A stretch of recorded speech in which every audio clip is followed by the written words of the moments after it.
Hi class. I wanted to go over a heading problem, which is something that you will see on the test. And these problems arise from navigation when you're trying to get from one side of a river to the other one. And you have to correct for both the wind and the current. We're just going to deal with the current right at the moment. So as you can see, what I have here is a person wants to start on this side of the river and they want to get to the other side. This was sort of like the dock that I had done before in class. However, in this frame of reference, there is a steady flow of river to the west in this particular case. So what happens if the person just heads straight across the river, just as though they're just going to point due north and just go that way? So if the person heads straight north, they are aiming their boat directly at the place where they want to go. However, the river ends up pushing them downstream. So the actual resultant ends up being in this direction. So they end up getting downstream. They end up getting pushed in the westward direction. And that westward direction would be completely determined by how long it takes to cross the river and how fast the river is flowing. So if the river is flowing really fast, then they would get pushed downstream quite a bit. Or if it takes a really long time, they could get pushed down quite a bit. So what you have down here at the bottom is this red vector.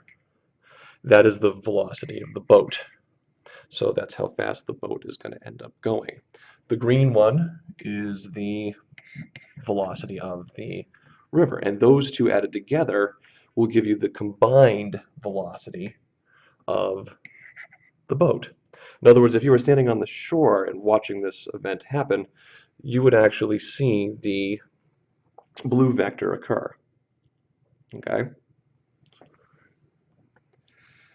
So in dealing with these types of problems, you'll hear me quite often ask, if the boat goes directly across the stream, that means it's trying to get across in the least amount of time, which would be, in this particular problem, straight northward.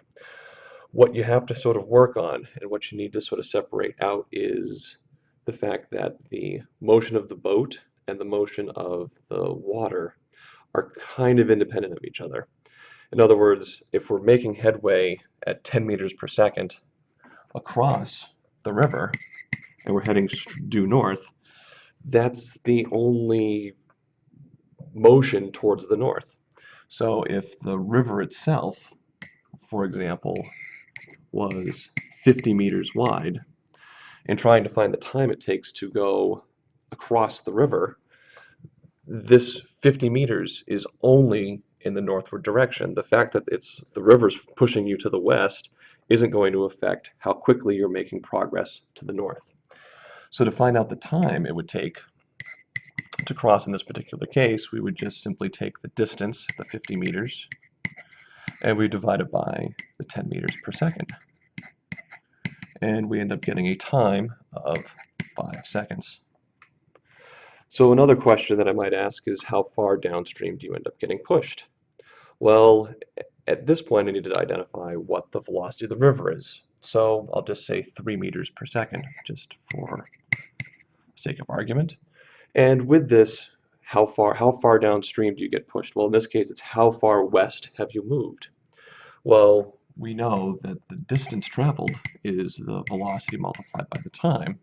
And westward motion is only determined by the velocity of the river. So in this particular case, we're moving at 3 meters per second, and we do that for 5 seconds. So therefore, we end up getting 15 meters. This would be 15 meters downstream that we would get pushed. So up next is, well, what if the boat captain really wanted to get to that place? Which direction would they have to head in? Well, I'm hoping it makes sense that they probably should point the boat somewhat upstream. That way they move up the stream, the river pushes them back down, so therefore their overall motion ends up being directly across. Like that. I probably should do that in blue though. So that is the direction that the boat ends up taking. So with this type of problem, the vector that we have to work with as far as how fast the boat can travel, well, that, just using the same numbers we did last time, that's still 10 meters per second. But notice how this has changed. This is now the hypotenuse of this triangle, where in the previous problem, the blue vector was the hypotenuse. That was the overall motion. That was the hypotenuse. Now, the 10 meters per second is the hypotenuse. The river here ends up being, again, we'll still use the same 3 meters per second just for the sake of argument. So the question would be, how fast are we making our way across, or how long does it take to get across the river now, or what angle do we have to sit there and point the boat so therefore we actually make it across the river. And all of that can be solved using the Pythagorean theorem and sine, cosine, tangent identities. But hopefully what you're seeing here is how to set up this problem. How are you going to draw the triangle? If you're trying to get directly across the stream, you want to point the boat up the stream a little bit and set the triangle up as described here. If you are just trying to get to the other side as quickly as you possibly can, you want to head and point your boat in the direction in which you want to travel. In this case, the river's north. You point the boat directly north. I hope this helps. Thanks for watching.